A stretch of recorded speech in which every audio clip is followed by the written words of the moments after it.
আমি হাসপাতালে রাতে ডিউটি করতাম। বাড়িতে আমার এক কাজের মেয়ে থাকত, আর আমার স্বামী সারাদিন ডিউটি করে বাড়িতে ফিরতেন। কিন্তু কিছুদিন যাবৎ কাজের মেয়েটি আমাকে বলছিল, ম্যাডাম, আপনি হাসপাতালে রাতে ডিউটি করবেন না। আমি যখন তাকে জিজ্ঞেস করতাম কেন, কি হয়েছে, কিন্তু কাজের মেয়ে মারুফা বলতো, ম্যাডাম, আমি বলতে পারবো না, আপনাকে শুধু এইটুকু বলতে চাই, আপনি আপনার হাসপাতালে ডিউটি দিনে করিয়ে নেন। তার এই কথা শুনে আমি অবাক হলাম। তারপর একদিন ভাবলাম, আজ আমি দেখব কেন কর্মচারী আমাকে রাতের ডিউটিতে যেতে বারণ করে। তারপর সেদিন আমি বাড়িতেই লুকিয়েছিলাম। তারপর আমি যা দেখলাম তাতে তো, বন্ধুরা, কয়েকদিন থেকে লক্ষ্য করছি যে কাজের মেয়েটি বারবার আমাকে কিছু বলতে চায়, কিন্তু কিছু না বলেই ফিরে যায়। সে হয়তো আমাকে কিছু বলতে চায়। 4-5 দিন এমন করতে দেখে একদিন আমি তাকে জিজ্ঞেস করলাম, মারুফা, সবকিছু ঠিক আছে তো? তুমি কি আমাকে কিছু বলতে চাও? আমি ভেবেছিলাম তার হয়তো টাকা পয়সার প্রয়োজন, কারণ অভাবী মানুষদের অনেক সময় প্রয়োজন পড়ে অর্থের, এটা স্বাভাবিক। তাই আমি তাকে জিজ্ঞেস করলাম, তোমার টাকার দরকার আছে নাকি? এক কথা শুনে মারুফা বলতে লাগলো, না আপামনি, আমার টাকার দরকার নেই, বরং আমি আপনার সাথে অন্য কিছু নিয়ে কথা বলতে চাই। আমি তার মুখে দুশ্চিন্তার ছাপ পরিষ্কার দেখতে পাচ্ছিলাম। তাই আমি তাকে বললাম, মারুফা, তাড়াতাড়ি করে বলো, আমার হাসপাতালে যেতে দেরি হয়ে যাচ্ছে। মারুফা বলতে লাগলো, আপামনি, আপনি রাতে হাসপাতালে ডিউটি করবেন না। আমি তার কথা শুনে হতবাক আর কিছুটা রাগের সাথে ওর দিকে তাকিয়ে জিজ্ঞেস করলাম, মানে কি? রাতে আমি কেন হাসপাতালে ডিউটি করব না? রাতে তো হাসপাতালে রোগী থাকে, আর আমার এটা চাকরি। কাজের মেয়েটি এমন উপদেশ দেওয়ায় আমাকে রাগান্বিত দেখেও কিছু না বলে তাড়াতাড়ি সেখান থেকে চলে গেল। আমি ভাবলাম, হয়তো আমি হাসপাতালে চলে যাওয়ার কারণে ওকে বাড়িতে বেশি কাজকর্ম করতে হয়, সেজন্য আমাকে কথাগুলো বলছে। যাই হোক, অনেক দিন ধরে ওর কথাবার্তায় পরিবর্তন দেখতে পাচ্ছি। তাই ভাবলাম আমার কাজের মেয়েটির উপরে খেয়াল রাখা উচিত এবং ওর মনে কি চলছে তাও জানা দরকার। যাই হোক, আমি হাসপাতালে চলে গেলাম। যদিও আগে আমি শুধু দিনেই ডিউটি করতাম, তবে গত 3 বছর ধরে আমি নাইট শিফট করছি এবং এতে আমার কোনো সমস্যা হচ্ছে না। এখন আমার ছেলেমেয়েরা বড় হয়ে গেছে এবং বাড়িতে মারুফাও আছে। ওকে পুরো সময়ের জন্য রাখা হয়েছে যাতে দিন রাত আমার বাড়িতে থাকে এবং বাড়ির খেয়াল রাখে। সন্ধ্যায় তো আমার স্বামীও অফিস থেকে বাড়ি চলে আসে, তাই আমার সংসার নিয়ে কোনো চিন্তা ছিল না। কিন্তু গত কয়েকদিন ধরে মারুফার কথাবার্তা আমার অদ্ভুত বলে মনে হচ্ছে। প্রায়ই আমার সহকর্মী মহিলাদের থেকে শুনতাম যে কিছু সহকর্মী আমাকে সাধারণভাবে সতর্ক থাকতে বলেছিলেন, তবে আমি ভাবলাম মানুষের আচরণ পরিবর্তন হতে পারে, তাই মারুফার সঙ্গে আরও খোলামেলা কথা বলা উচিত। এই খবর শোনার পর থেকে আমার ভালো লাগছিল না। যদিও আমার স্বামীর প্রতি আমার পূর্ণ বিশ্বাস ছিল এবং কাজের মেয়েটির উপরেও আমার বিশ্বাস ছিল, কারণ সে খুব ভদ্র আর সভ্য। কিন্তু আবার ভাবলাম, কারো বদলে যেতে সময় লাগে না, তাই আমি কাজের মেয়ের উপরে খেয়াল বা দেখাশোনা করার সিদ্ধান্ত নিলাম। আমি সকালে দেরিতে ঘুম থেকে উঠতাম, তাই আমার স্বামী মারুফার তৈরি নাস্তা খেয়ে চলে যেত। এখন আমি ভাবছি যে আমার নিজের উঠে তার জন্য নাস্তা বানানো উচিত, কিন্তু সারা রাত হাসপাতালে ডিউটি করার পরে এমন ক্লান্ত হয়ে যেতাম যে 5:30টায় বাড়িতে ফিরে গভীর ঘুমে তলিয়ে যেতাম। আর দুপুর 2টায় ওঠার পরে একবারে লাঞ্চ করে আমার প্রাইভেট ক্লিনিকে গিয়ে বসতাম। হাসপাতালে চাকরির পাশাপাশি আমি একটা প্রাইভেট ক্লিনিক খুলেছি, যেখানে আমি গরিব মানুষের চিকিৎসা বিনামূল্যে করি। ক্লিনিক থেকে আসার পরে সন্ধ্যায় চা খেয়ে হাসপাতালে যাই। মাঝে মাঝে আমার স্বামী আমার কাছে অভিযোগ করে বলতো, তুমি তোমার জীবনকে এতটা ব্যস্ত করে ফেলেছ যে আমাদের জন্য তোমার হাতে সময় নেই। তুমি বাড়িতে আমার ছেলে মেয়েদের সাথে সময় দাও না। আমার স্বামী খুব ভালো ছিল, আমি তাকে খুব তাড়াতাড়ি মানিয়ে নিতাম। এই রুটিনে চলছিল আমাদের জীবন। কিছুদিন ভালোই কেটে গেল, আমার চোখে তেমন কিছুই পড়ল না, তাই আমি কিছুটা নিশ্চিন্ত হলাম। কিন্তু একদিন মারুফা আবার আমার কাছে এসে বলল, আপামনি, আপনি আমার কথা শুনুন, আপনার ডিউটি দিনের বেলা করিয়ে নিন, তাহলে আপনার জন্যই ভালো হবে, আমার জন্যও ভালো হবে। এবারও খুব করুণ স্বরে এই কথাটা বলছিল এবং কথা শেষ করেই সেখান থেকে চলে গেল। ওর কথা শুনে আমি হতবাক হয়ে থেকে গেলাম যে আমার ভালো হবে মানে। তো এইসব ভেবে আমার খুব ভয় লাগলো। আমার হাসপাতালের ডিউটি দিনের বেলায় করতে কেন বলছে আমি তো সেটা বুঝতে পারছি না। কিন্তু তারপর আবার ভাবলাম, না, এটা সম্ভব না, ও নিশ্চয়ই এমনি কথা বলেছে। কিন্তু তারপরও আমি জানতে চাই যে আমার হাসপাতালে রাতে ডিউটি না করে কেন সে দিনের বেলার কথা বলছে। ও কি বাড়িতে ভয় পায়, নাকি আমাকে কেন দিনের বেলায় হাসপাতালে ডিউটি করতে বলে সেটা আমাকে জানতে হবে। আমি একজন ডাক্তার, আমি সারা জীবন সততার সাথে মানুষের সেবা কাজ করেছি এবং কখনো কারো কাছ থেকে কোনো অনুগ্রহ বা দয়া নেইনি। হাসপাতালের কমিটি আমাকে যে দায়িত্ব দিয়েছে তা আমি সানন্দে গ্রহণ করেছি এবং পূর্ণ সততার সাথে পালন করেছি। এখন আমি রাতের শিফটের কথা বলে বলেছিলাম যে আমি হাসপাতালে রাতে ডিউটি করব, এতে আমার কোনো সমস্যা নেই। এখন আমি হঠাৎ করে হাসপাতালে রাতের ডিউটি ছেড়ে যেতেও পারবো না, তাহলে আমার নামে বদনাম হয়ে যাবে। এত বছর ধরে আমি হাসপাতালে পরিশ্রম করেছি, কিন্তু কখনো কথার খেলাপ করিনি। পুরো স্টাফদের আমার উপরে অনেক বিশ্বাস ছিল, কিন্তু এভাবে আমি আমার সংসার নষ্ট করতে চাই না। তাই ভাবলাম কিছু একটা করা দরকার। মারুফা গত 1 বছর ধরে আমার বাড়িতে কাজের মেয়ে হিসেবে দায়িত্ব পালন করছে। এতদিন ওর বিরুদ্ধে আমার বিরুদ্ধে কোনো অভিযোগ ছিল না। একজন বিধবা যার সন্তান আছে এবং তাদের ভরণপোষণের জন্য আমার বাড়িতে কাজকর্ম করত। আমি চাকরির প্রথম দিনই ওকে বলেছিলাম যে তোমাকে এখানে 24 ঘন্টাই বাড়িতে কাজকর্ম করতে হবে। ওর সন্তানদের নিয়ে ওর কোনো চিন্তা ছিল না, কারণ ওর সন্তানদের দেখাশোনা করার জন্য ওর বাবা মা ছিল এবং তারা গ্রামে থাকতেন। ও একাই আমাদের বাড়িতে থাকত। যা বেতন পেত তা ওর বাবা মায়ের কাছে পাঠিয়ে দিত। যদিও আমি ওকে অনেকবার বলেছিলাম যে তুমি চাইলে তোমার সন্তানদের এখানে নিয়ে আসতে পারো, তুমি যেখানেই থাকো তোমার সন্তানেরাও সেখানেই থাকবে, কিন্তু না জানি কেন ও রাজি ছিল না। ও আমাদের বাড়িতে ভালোভাবে কাজকর্ম করত। আজ পর্যন্ত কখনো কারোর বিরুদ্ধে অভিযোগ করেনি। কিন্তু এখন গত কয়েকদিন ধরে খেয়াল করছি ওর কথাবার্তা অদ্ভুত হয়ে গেছে। প্রতিবারইও আমাকে একই কথা বলতে থাকলো, আপামনি, দিনের বেলা আপনার ডিউটি করিয়ে নিন আর রাতে বাড়িতে থাকুন। আমি বুঝতেই পারতাম না যে রাতের বেলা বাড়িতে কি এমন হয় যার কারণে ও এত ঘাবড়ে যায়। আমি কাজের মেয়েটিকে বললাম, তুমি কি রাতে ভূতের ভয় পাও? তখন সে বলতো, আপামনি, আপনি বাড়িতে থাকলেই বুঝতে পারবেন, এবং আমাকে এই কথা বলে সে চলে গেল। একদিন আমি ডিউটিতে ছিলাম, এমন সময় একজন নার্স আমার কাছে এসে বলল যে অনেক দূর থেকে একজন মহিলা আপনার সাথে দেখা করতে এসেছে। আমি জিজ্ঞাসা করলাম, সে কি রোগী? কারণ এই সময় আমি হাসপাতালের ডিউটিতে ছিলাম।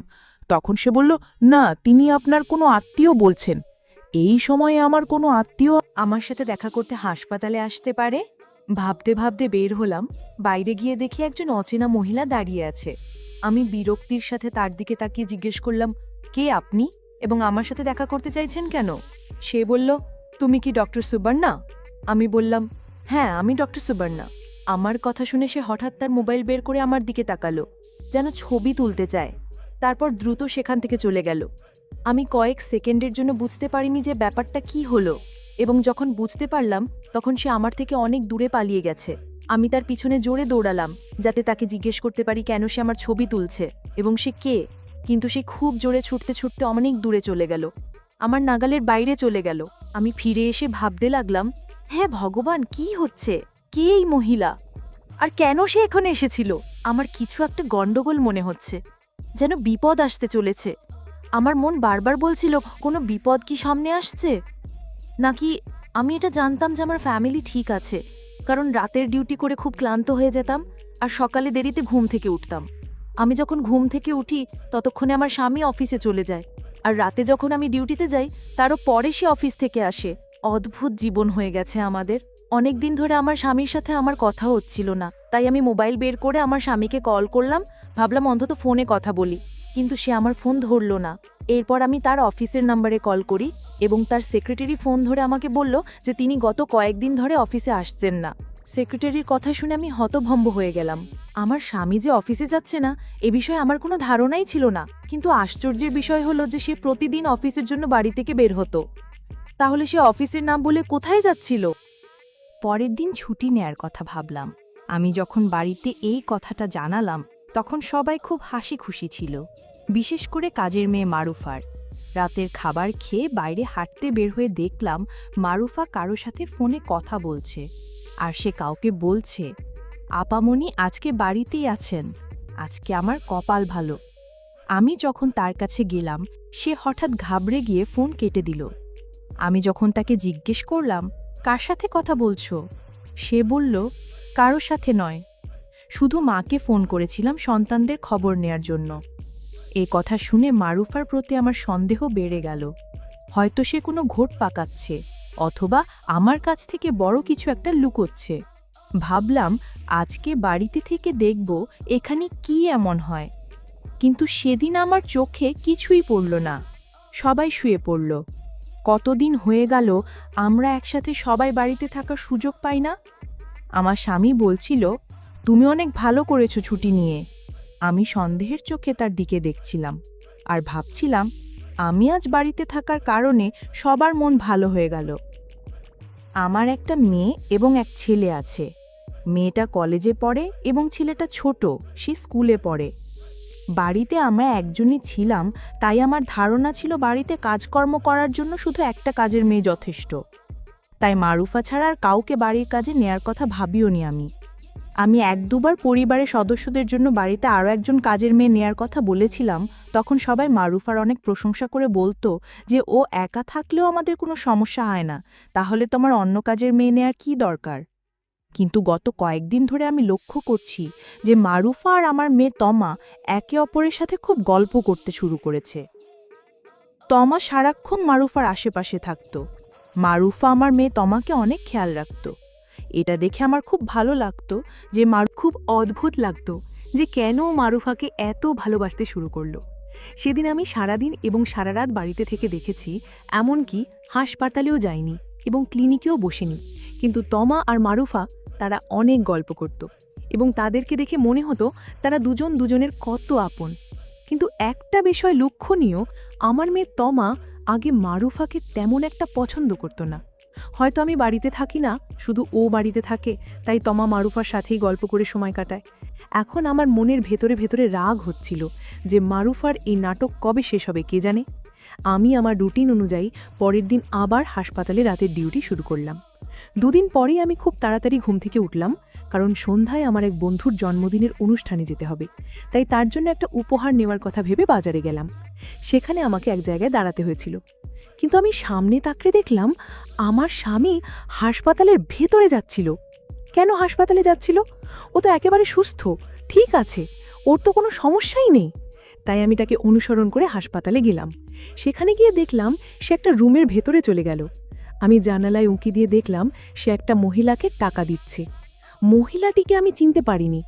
আমি ভাবলাম, কেন মহিলাকে টাকা দিচ্ছে? এই মহিলা কি আমার স্বামীর কোনো আত্মীয় হয়, নাকি সে হাসপাতালে কাউকে নিয়ে এসছে আর সেই জন্য আমার স্বামী তাকে টাকা দিল? আমার স্বামী মহিলাটিকে টাকা দিয়ে দ্রুত বেরিয়ে গেল। এরপরে মহিলাটি অন্য কাউকে ডাকলো এবং কিছুক্ষণ পরে যে মহিলাটি ঘরে এলো তাকে দেখে আমি চোখের পলক ফেলতেই ভুলে গেলাম, কেননা সেই মহিলাটি আর কেউ নয়, আমার কাজের মেয়ে মারুফা। অজানা মহিলাটি মারুফাকে কিছু টাকা দিল আর মারুফা তাকে ধন্যবাদ জানিয়ে সেখান থেকে চলে গেল। আমি বুঝতে পারছি না কি হচ্ছে।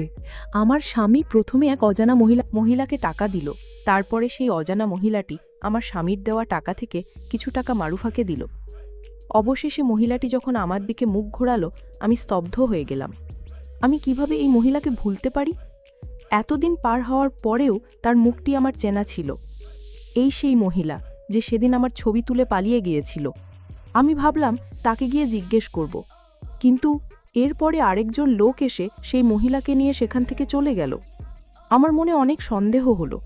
তাই আমি সিদ্ধান্ত নিলাম যে এই রহস্য আমার খুঁজে বের করতে হবে। রাতে যখন আমি হাসপাতালে নাইট ডিউটিতে যাচ্ছিলাম, তখন আমার স্বামীও বাড়িতে এসে আমাকে বলল, চলো আমিও তোমার সঙ্গে যাই, আমাকেও কিছু জরুরি কাজে শহরের বাইরে যেতে হবে। আমি চিন্তায় পড়ে গেলাম যে ও যদি বাড়ির বাইরে থাকে তাহলে আমি কিভাবে সেই রহস্য খুঁজে বের করব। হাসপাতালে গিয়েও আমার অনেক চিন্তা হচ্ছিল। মাথায় প্রচণ্ড ব্যথা শুরু হলো। সার্জন ডাক্তার রাউন্ডে এসে আমার অবস্থা দেখে বললেন, আমার মনে হয় না তুমি হাসপাতালের রাতের ডিউটি করতে পারবে, তোমার বাড়িতে ফিরে যাওয়া উচিত। আমার এমন প্রচণ্ড মাথা ব্যথা ছিল যে আমারও মনে হয়েছিল আমি এখানে আর থাকতে পারবো না। আমি আমার জায়গায় অন্য এক ডাক্তারকে ডিউটি দিয়ে এবং বাড়িতে না জানিয়ে চলে এলাম। এর আগে হঠাৎ করে কখনো বাড়িতে আসিনি। দরজা বন্ধ ছিল, ভাবলাম ওদের ঘুম থেকে ওঠানোর চেয়ে চাবি দিয়ে ঘরের দরজা খুললেই ভালো হবে। দরজা খুলে ভেতরে ঢুকতেই বুঝলাম আমার স্বামী হয়তো এখনও বাড়িতে ফেরেনি, কারণ তার গাড়ি ছিল না। আমি আমার রুমের দিকে যেতে শুরু করেছিলাম। আমি আমার ঘরের দিকে এগোতেই পাশের ঘর অর্থাৎ আমার মেয়ে তমার ঘর থেকে চাপা একটা অস্বাভাবিক শব্দ কানে এলো। আমার মনের ভেতরটা ধক করে উঠল। এত রাতে তমার ঘর থেকে এমন শব্দ কেন আসবে? আমি দ্রুত পায়ে তমার ঘরের দরজার সামনে দাঁড়ালাম। দরজাটা সামান্য ভেজানো ছিল। আমি সন্তর্পণে দরজার ফাঁক দিয়ে ভেতরে তাকালাম এবং যা দেখলাম তাতে আমার পায়ের তলার মাটি সরে গেল। তমা অস্থিরভাবে বসেছিল, যেন কিছু একটা থেকে মুক্তি পেতে চাইছে। তার চোখ দুটো লাল, মুখ দিয়ে সে অসংলগ্নভাবে কথা বলছিল, মানসিকভাবে বিচলিত মনে হচ্ছিল। আর মারুফা, আমার কাজের মেয়ে মারুফা তাকে শক্ত করে ধরে শান্ত করার চেষ্টা করছে। মারুফার চোখে মুখে রাজ্যের ভয় আর অসহায়ত্ব। সে বারবার বলছিল, তমামণি শান্ত হও, আপামণি কিছুক্ষণের মধ্যেই এসে পড়বেন, সব ঠিক হয়ে যাবে। ঠিক তখনই সদর দরজা খোলার শব্দ হলো। আমার স্বামী দ্রুত পায়ে ভেতরে ঢুকল। তার হাতে একটা ওষুধের প্যাকেট। সে সরাসরি তমার ঘরের দিকে ছুটে এলো এবং আমাকে দরজায় দাঁড়ানো দেখে ভীষণভাবে চমকে উঠল। তার মুখটা ফ্যাকাশে হয়ে গেল। সে কিছু বলার আগেই আমি ঘরে ঢুকে পড়লাম। আমাকে দেখে তমা যেন আরও বেশি অস্থির হয়ে উঠল। আমার স্বামী ধরা পড়া গলায় বলল, সুবর্ণা, তুমি এখানে? আমি তখন আর সন্দেহের মধ্যে ছিলাম না। আমার মন বলছিল এখানে অন্য কোনো গভীর রহস্য আছে। আমি কাপা গলায় জিজ্ঞেস করলাম, কি হয়েছে আমার মেয়ের? আর এসব কি হচ্ছে? আমার স্বামী দীর্ঘশ্বাস ফেলে সব খুলে বলতে শুরু করল। যা শুনলাম তা আমার চিকিৎসক সত্তা এবং মা সত্তা দুটোকেই নাড়িয়ে দিল। তমা মানসিকভাবে কিছু চ্যালেঞ্জের মধ্য দিয়ে যাচ্ছিল। তার মা বাবার সময়ের অভাবে সে মানসিকভাবে কিছুটা অস্থির হয়ে পড়েছিল। তমা কিছু অস্বাভাবিক আচরণ, যেমন অস্থিরতা এবং জিনিসপত্র খোঁজার প্রবণতা, ব্যাপারটা দেখে মারুফার সন্দেহ হয়। একদিন তমার ঘর পরিষ্কার করতে গিয়ে সে একটি সন্দেহজনক বস্তু খুঁজে পায়। মারুফা ভয়ে আমাকে কিছু বলতে পারেনি। সে ভেবেছিল আমি সারাদিন হাসপাতালে মানুষের জীবন বাঁচাই, আমাকে এই দুঃসংবাদ দিলে আমি ভেঙে পড়ব, তাই সে সরাসরি আমার স্বামীকে সব জানায়। আমার স্বামীও আমাকে দুশ্চিন্তায় ফেলতে চায়নি। সে চেয়েছিল আগে একটা সঠিক সমাধানের পথ খুঁজে বের করতে। সে যে কয়েকদিন অফিসে যায়নি, সেই দিনগুলো সে বিভিন্ন পরামর্শক ও পুনর্বাসন বিশেষজ্ঞদের সঙ্গে যোগাযোগ করেছে আর নামকরা মনোবিদদের কাছে ছুটে বেরিয়েছে। সেই রহস্যময়ী মহিলা আসলে একজন কাউন্সেলর। আমার স্বামী তমার চিকিৎসার জন্য তার সাথেই যোগাযোগ করেছিল। চিকিৎসার খরচ অনেক বেশি হওয়ায় আমার স্বামী তাকে টাকা দিয়েছিল আর আমার ছবি তুলেছিল ক্লিনিকের ফাইলে বাবা মা উভয়ের ছবি লাগবে বলে। মারুফাকে ওই মহিলা টাকা দিয়েছিল কারণ মারুফাই রাতে তমাকে সামলানোর জন্য কিছু প্রয়োজনীয় ওষুধপত্র আর পথ্য কিনে আনত। আর মারুফা, আমার সেই সহজ সরল কাজের মেয়ে, সে কেন বারবার আমাকে রাতের ডিউটি ছেড়ে দিতে বলতো? আজ তা আমার কাছে জলের মতো পরিষ্কার হয়ে গেল। সে একা তমার এই অবস্থা সামলাতে ভয় পেত। তার বিশ্বাস ছিল মা যদি রাতে মেয়ের পাশে থাকে তাহলে মেয়ের কষ্ট হয়তো কিছুটা কমবে। সে আমার উপর রাগ বা নিজের সুবিধার জন্য নয়, বরং আমার মেয়ের ভালোর জন্যই কথাগুলো বলতো। তমার সাথে তার এত ভাব হয়েছিল কারণ এই কঠিন সময়ে মারুফাই ছিল তমার একমাত্র সঙ্গী। সব শুনে আমি স্তব্ধ হয়ে গেলাম। আমি আমার স্বামী আর কাজের মেয়েকে সন্দেহ করেছি। আমার চোখ দিয়ে যেন জল গড়িয়ে পড়ল। আমি আমার কর্তব্য, আমার ব্যস্ততার পেছনে ছুটতে গিয়ে নিজের মেয়ের এত বড় সর্বনাশ খেয়ালই করিনি। আমি এগিয়ে গিয়ে তমাকে সান্ত্বনা দিলাম। তারপর মারুফাকে বললাম, মারুফা, তুমি শুধু আমার বাড়ির কাজের মেয়ে নও, তুমি এই পরিবারের একজন সদস্য। তুমি যা করেছ তার জন্য আমি সারা জীবন তোমার কাছে ঋণী থাকব। আমাকে ক্ষমা করে দিও। আমার স্বামী আমাকে বলল, যা হওয়ার হয়ে গেছে সুবর্ণা, এখন আমাদের একসাথে মেয়ের পাশে দাঁড়াতে হবে। সেই রাতটা ছিল আমাদের পরিবারের জন্য এক নতুন শুরু। আমরা বুঝতে পারলাম অর্থ, যশ, খ্যাতির চেয়েও বড় হলো পারিবারিক বন্ধন ও একে অপরের প্রতি খেয়াল রাখা।